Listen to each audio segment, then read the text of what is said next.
깊은 강은 돌을 던져도 그 흐름이 변하지 않는다. 그러한 말이 있습니다. 저 말을 가지고 윤경 변호사가 이런 말을 했습니다. 사람은 누구든지 이 세상에 살아가면서 상처를 받는다. 상처받지 않고 살아가는 사람은 아무도 없다.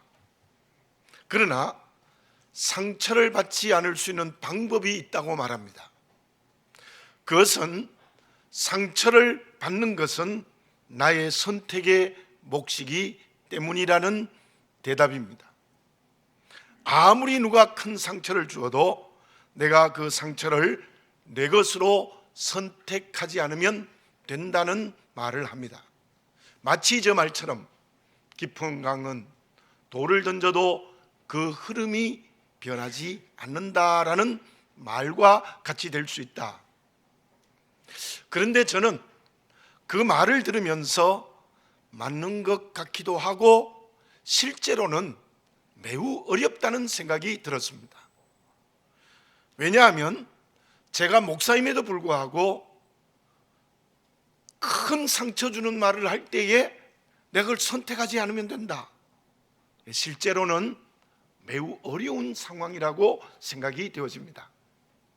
그럴 수 있다면 정말 도를 통한 사람이 아닐까, 그런 생각도 들어졌습니다. 근데 저는 저 글을 책에서 읽으면서 이런 생각이 들었어요. 어떻게 하면 하나님 아버지를 믿는 믿음을 끝까지 지킬 수 있을까? 어떤 환경과 관계 속에서도 믿음을 지킬 수 있는 방법이 무엇일까? 어떤 돌멩이가 날아와도 믿음을 지킬 수 있는 길이 무엇일까라는 생각이 저도 모르게 들었습니다. 특별히 한 해를 마무리하는 오늘 주일이고 이제 며칠 이해가 남지 않는 이때에 끝까지 믿음을 지키는 방법이 무엇일까? 저는 그 글을 읽으면서 되뇌일 수밖에 없었습니다. 그것은 분명한 것은 내 행위로는 되지 않습니다. 오직 하나님의 은혜로 되어지는 것이지요. 주님의 은혜를 받고 그 은혜를 따라 내가 선택하면 되는 것입니다. 그것이 오늘 우리에게 주신 하나님의 말씀입니다. 오늘 본문의 말씀 20절에 보면 이길 때까지라는 말씀이 기록되어져 있습니다. 그 말씀은 이사야서 42장 4절의 인용입니다. 그는 쇠하지 아니하며 낙담하지 아니하고 세상의 정의를 세우기에 이르리니 섬들이 그 교훈을 앙망하리라. 세상의 정의를 세울 때까지. 무슨 뜻입니까? 길게 보면은 주님이 재림하셔서 그의 의로 심판하실 때까지입니다. 그러나 저 말씀을 가까이에서 생각해 보면 이 땅 위에 주님의 정의가 이루어질 때까지입니다. 우리는 믿음을 어떻게 지켜야 합니까? 어디까지 지켜야 합니까? 주님이 재림하셔서 구원과 멸망의 심판을 하실 때까지 믿음을 지켜야 됩니다. 아니면 이 세상을 떠나서 천국 갈 때까지 우리의 믿음을 끝까지 지켜야 됩니다. 또한 이 땅에서 주님의 의가 이루어질 때가 있습니다. 개인에게 다르고 공동체에게 다를 수 있지만 이 땅에 하나님의 정의가 이루어질 때가 있습니다. 그때까지 믿음을 지켜야 합니다. 예수님이 우리를 온전케 승리케 하시는 때가 있는 줄로 믿습니다. 그때까지 우리는 믿음을 지켜야 한다는 말씀입니다. 스데반 집사님을 봅시다. 집사님은 순교할 때까지 믿음을 지켰습니다. 그 믿음으로 온전히 승리했습니다. 순교했지만 예수님이 하늘에서 앉아 계시지 못하고 그 순교하는 모습을 보고 주님이 일어서셨습니다. 분명히 하늘에 큰 상급을 받았습니다. 뿐이겠습니까? 그 스데반 집사님의 마지막 기도가 사울에게 이루어져서 회개하는 바울이 탄생되게 된 것입니다. 요셉은 총리가 될 때까지 온갖 미혹과 박해 앞에서 믿음을 지켰습니다. 그리고 주님은 요셉을 승리케 해 주셨습니다. 그런데 아나니아와 삽비라를 봅시다. 예루살렘 교회의 가장 아픈 사건이었습니다. 재산 전부를 주께 드리기로 했으니 아마 그 믿음이 처음에는 좋았을 것입니다. 그러나 그 믿음이 끝까지 가지 못했습니다. 물질의 욕심에 넘어갔습니다. 패배했습니다. 그로 인하여 비참한 죽음으로 그의 인생을 끝내고 말았던 것입니다. 저와 여러분, 끝까지 믿음을 지켜야 됩니다. 이길 때까지 믿음을 지켜야 합니다. 우리 주님의 의가 이루어질 때까지 믿음을 지켜야 됩니다. 중도에 넘어지면 안 됩니다. 중도에 포기하면 안 됩니다. 고린도후서 4장 8절에서 10절에 이러한 말씀이 있습니다. 우리가 사방으로 우겨쌈을 당하여도 쌓이지 아니하며 답답한 일을 당하여도 낙심하지 아니하며 박해를 받아도 버림받지 아니하며 거꾸로 뜨림을 당하여도 망하지 아니하고 우리가 항상 예수의 죽음을 몸에 짊어지면 예수의 생명이 또한 우리 몸에 나타나게 하려 함이라. 고린도전서 15장 57절입니다. 우리 주 예수 그리스도로 말미암아 우리에게 승리를 주시는 하나님께 감사하노니. 주님은 반드시 우리를 승리케 하십니다. 주의 재림을 통해서도 완벽한 승리를 하게 하시고 이 땅에서도 승리케 하시는 은총을 베푸십니다. 우리는 그때까지 믿음을 지켜야 됩니다. 중도에서 넘어지면 안 됩니다.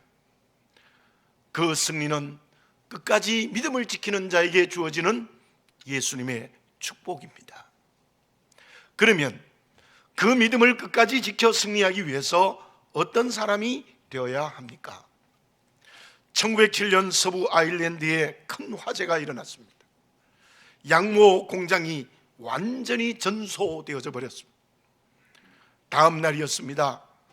그 공장을 세운 버나드 수너가 이렇게 말했습니다. 모든 재난은 나름대로의 가치가 있습니다.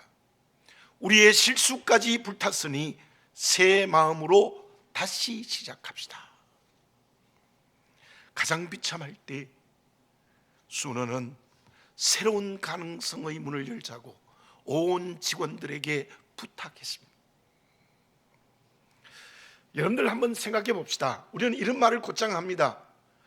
그렇게 게으르더니 가난하게 살 수밖에 없지. 못되게 살더니 죗값 받았지. 운동하라고 그렇게 말했는데 내 말을 듣지 않으니 병이 났지. 이런 말이 틀렸다는 것은 아닙니다. 어떤 경우에는 그렇게 따끔하게 말해 주어야 될 때가 있습니다. 그런데 우리가 한번 가만히 생각해 봅시다. 우리의 인격과 삶을 예수님이 보실 때에 어떠할까요? 행한 대로 갚으면 우리가 오늘 이 자리에서 2019년 마지막 주일 예배를 드릴 수 있겠습니까? 주님은 언제나 가장 힘들고 어려울 때에 그 원인을 묻지 않으시고 새로운 가능성의 문을 열어주십니다. 왜냐하면 우리는 모든 부분에서 연약하기 때문입니다. 본문의 말씀 20절을 다시 봉독해 드립니다. 상한 갈대를 꺾지 아니하며 꺼져가는 심지를 끄지 아니하기를 심판하여 이길 때까지 하리니. 예수님께서는 심판하여 이길 때까지 상한 갈대를 꺾지 아니하십니다. 이 세상의 질서는요, 대부분 상한 갈대를 여지없이 꺾어버리는 것이 이 세상의 질서입니다. 정치적 권력이 가지고 있는 사람이 그렇습니다. 좀 더 높은 많은 지위에 있는 사람이 그렇습니다. 많은 물질을 가지고 있는 사람도 그를 그렇게 되어져 버립니다. 그러나 우리 주님은 상한 갈대를 꺾지 아니하십니다. 저와 여러분들은 상한 갈대입니다. 무력하고 연약합니다. 우리의 육체를 보십시오. 조금만 힘들게 일을 하면 몸에 병이 납니다. 하룻밤 잠을 자지 않아도 하루 종일 피곤합니다. 참으로 우리 육체의 부정적인 면을 보면 참 약해요. 마음은 어떻습니까? 물론 개인에 따라 마음이 강한 사람도 있고 약한 사람도 있지만 그것은 다 상대적인 말이지, 강한 사람일수록 그 반대의 연약한 마음을 가지고 있어요. 영은 어떻습니까? 칼빈의 말처럼 인간의 구원에 대하여 무능한 존재, 즉 영은 완전히 타락해집니다. 주님은 그러한 우리의 연약함을 체휼하십니다. 그런 연약한 상한 갈대를 꺾지 아니하십니다. 그런데 상한 갈대를 꺾지 아니하신다는 그 말씀을 좀 더 구체적으로 생각해 봅시다. 본문의 말씀은 상한 갈대라는 말은 부정적인 모습이죠. 그러나 갈대는 긍정적인 면이 있습니다. 유래 여러 곳에 자라는 갈대는 곧게 자랍니다. 그리고 쓰임새가 있습니다. 크게 자라는 것은 4m까지 자란대요. 창이나 화살로 쓰입니다.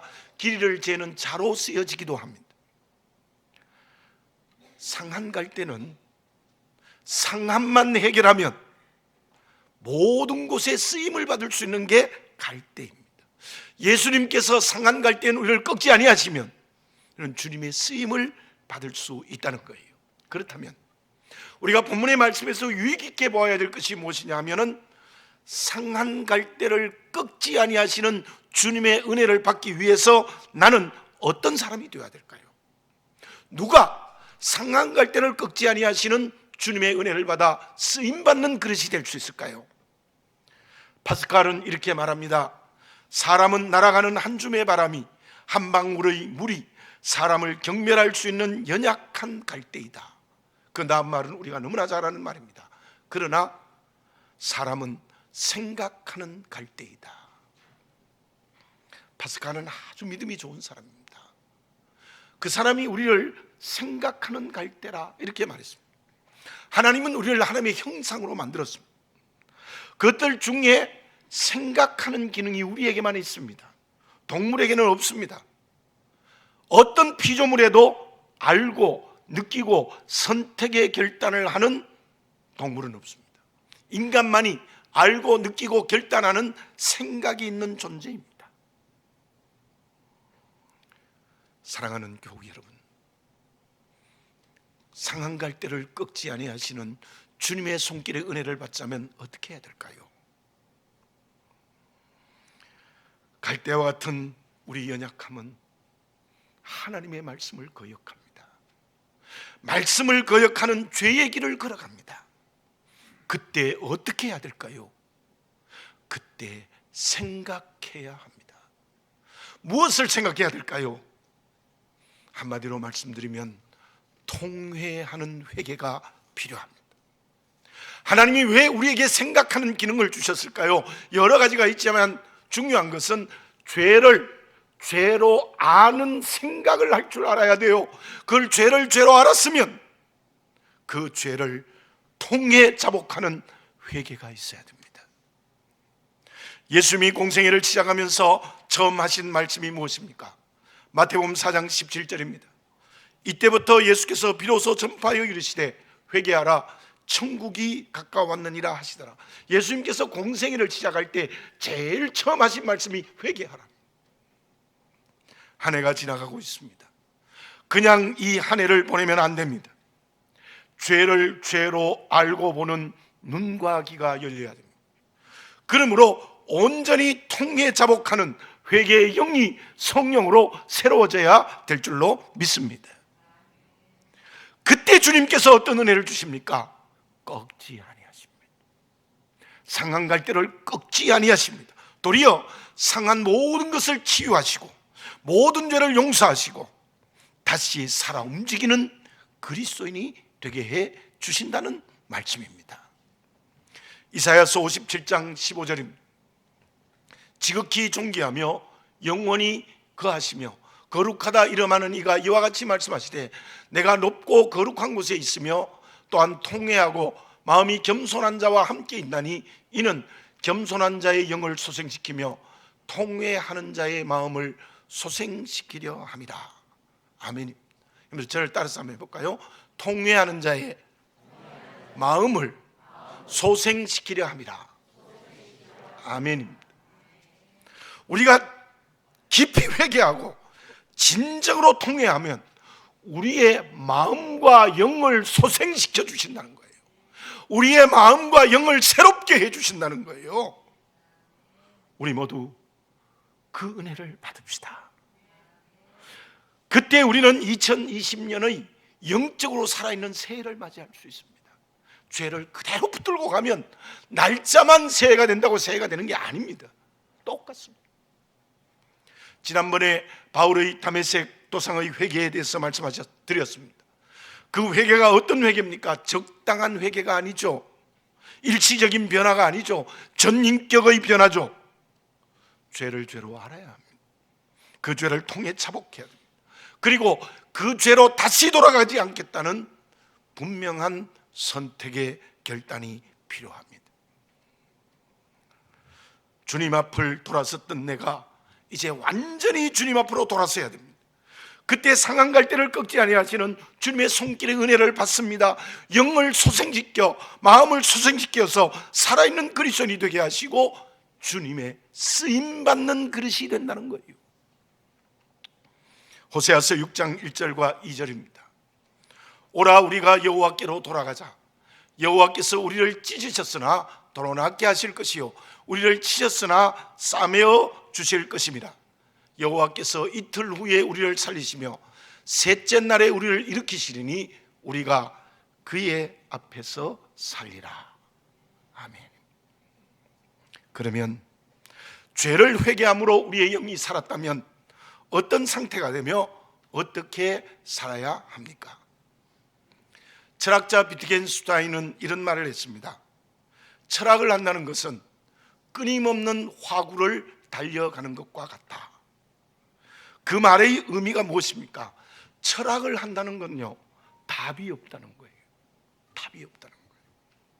실제로 철학을 하는 사람은 끊임없이 답이 없어요. 질문만 계속해요. 저도 대학에서 철학을 전공했습니다.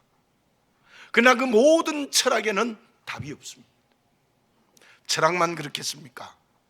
모든 학문의 세계는 어쩌면 그렇습니다. 또 우리의 인생의 길도 어쩌면 답을 찾을 수 없는 인생의 길인지 모릅니다. 모든 환경과 관계에 문제가 생깁니다. 근데 답이 없습니다. 답을 찾은 것 같은데 또 다른 문제에 부딪힙니다. 그러나 믿음을 가지고 살아가는 그리스도인이 된 우리에게는 답을 찾아야 합니다. 성경 말씀은 그 답을 우리에게 주시는 거예요. 우리의 모든 문제의 답이 말씀 속에 있는 줄로 믿습니다. 그 말씀이 오늘 주님에 대한 말씀에서 찾을 수 있습니다. 20절 하반절을 봉독해 드립니다.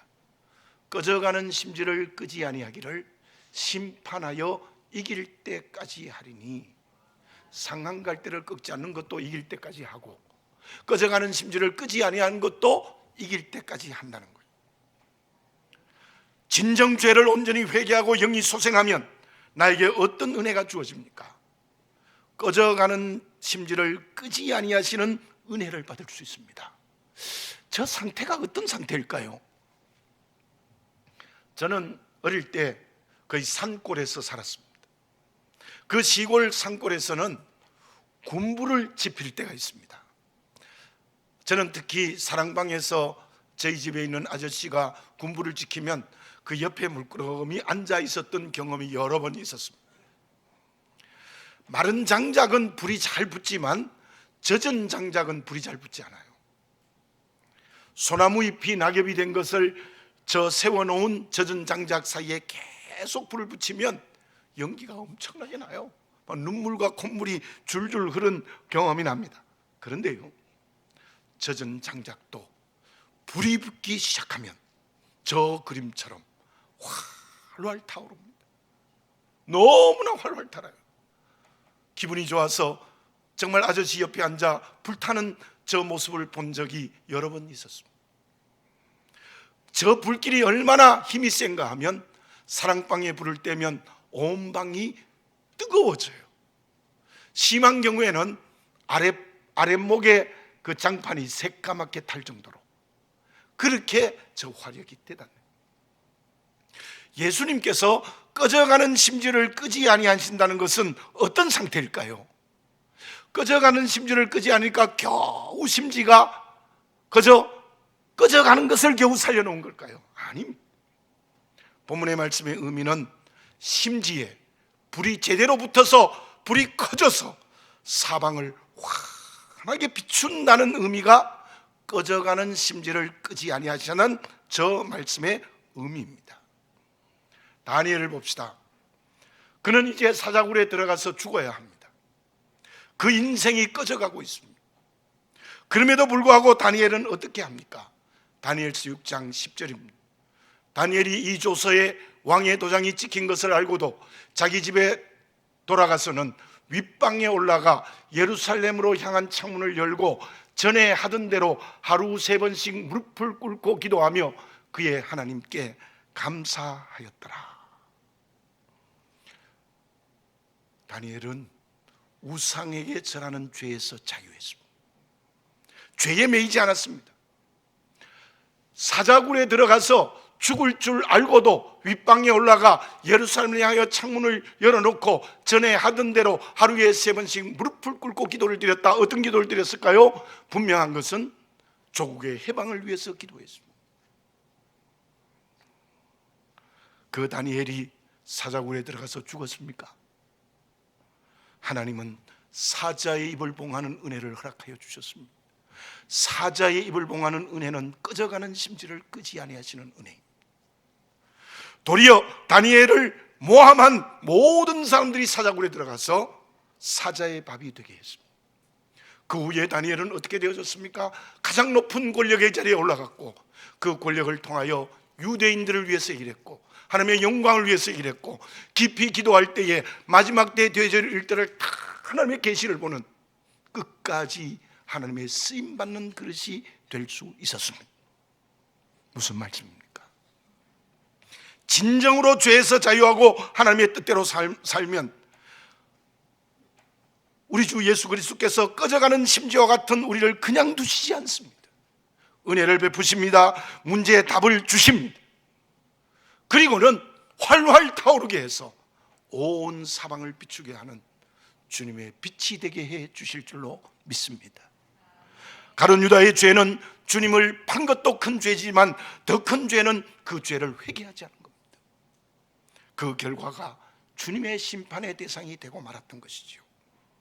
그렇다면 그렇게 우리의 모든 문제에 답을 주시는 주님의 은혜 앞에 어떻게 해야 합니까? 꺼져가는 심지를 끄지 아니하시고 그 불을 활활 타게 하여 온 사방을 비추게 해주시는 주님의 은혜가 구체적으로 무엇입니까?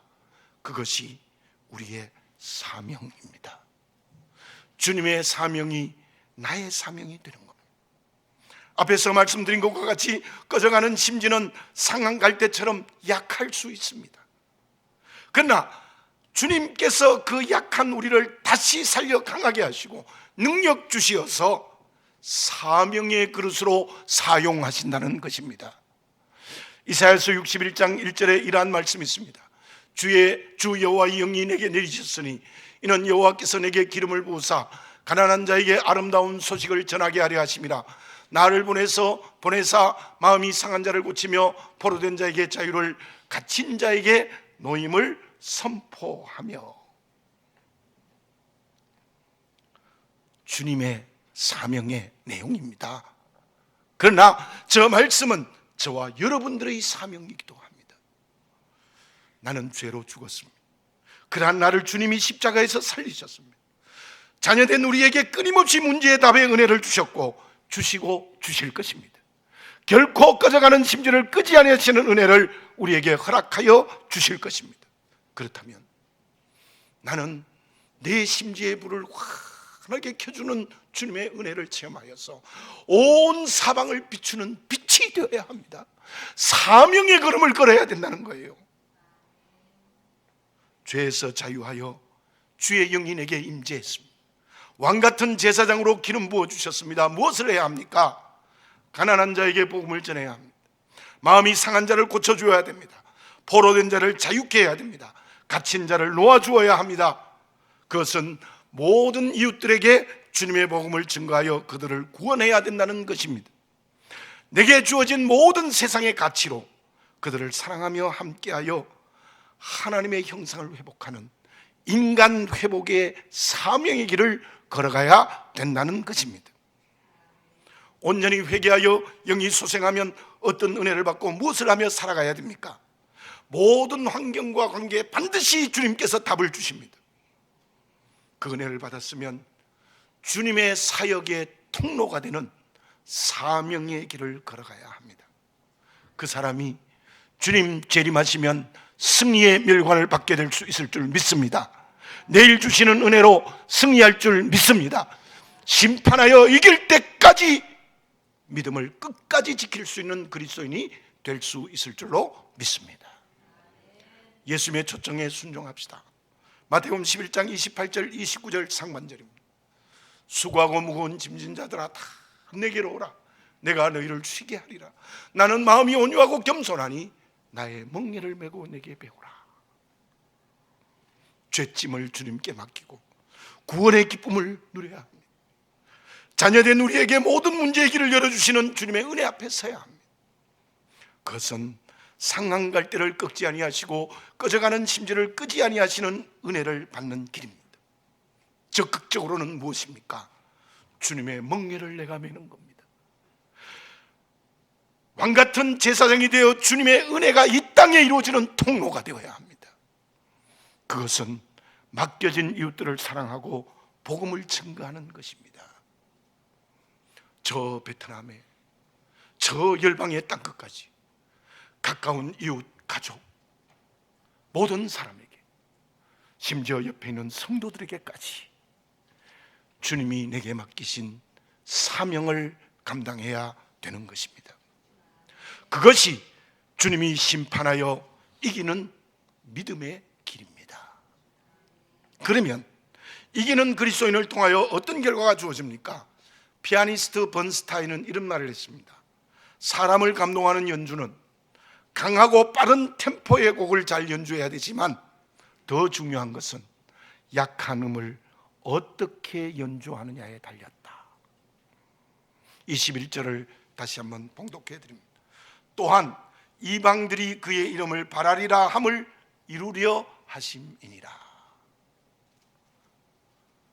우리가 오늘 본문의 말씀을 순종하여 이길 때까지 믿음을 지키면 나를 통하여 믿지 않는 사람들이 주님을 믿고 소망하게 되는 역사가 일어납니다. 약한 자들이 강해집니다. 내 옆에 있는 사람의 상처가 치유됩니다. 복음을 받아들이고 구원의 길을 걸어갑니다. 사랑하는 교우 여러분, 한 해의 마지막 끝자락에 섰습니다. 이 한 해에 상처가 있습니까? 그 때문에 아파하고 있습니까? 오늘 예수님 앞에 나와서 상한 갈대를 꺾지 아니하시고 꺼져가는 심지를 끄지 아니하시는 은혜로 모두 치유받으시기를 바라겠습니다. 회개하시기 바랍니다. 사명을 발견하고 그 길을 걸어가시기 바라겠습니다. 그때 우리는 이웃을 치유하고 구원하는 주님의 축복의 통로가 되어질 줄로 믿습니다. 이길 때까지, 승리할 때까지 끝까지 믿음을 지키는 살아있는 그리스도인이 다 되어져야 될 줄로 믿습니다. 기도드리겠습니다. 거룩하신 아버지 하나님, 그냥 두었으면 죄로 죽었습니다. 십자가의 은혜로 하나님의 자녀가 되게 하시고 은혜를 베푸시는데 끊임없이 상한 갈대를 꺾지 아니하시며 꺼져가는 심지를 끄지 아니하시는 은혜를 허락하여 주셨습니다. 진정으로 죄를 회개하여 상한 갈대를 꺾지 아니하시는 주님의 은혜를 받게 하옵소서. 어떤 박해와 고난과 어려움이 있어도 주의 손을 꼭 붙드는 믿음을 지켜 꺼져가는 심재를 끄지 아니하시고 심재의 불을 환하게 켜서 사명을 감당케 하시는 주의 은혜를 성령으로 체험하게 하여 주시옵소서. 아버지 하나님, 이길 때까지, 승리의 완성이 이루어질 때까지 끝까지 믿음을 지키게 해 주시옵소서. 그때 구원의 열매가 맺히고 하나님의 나라가 이루어지고 땅끝까지 복음이 확장되는 역사가 일어나게 될 줄로 믿습니다. 하나님의 아들 우리 주 예수 그리스도의 이름으로 기도드립니다.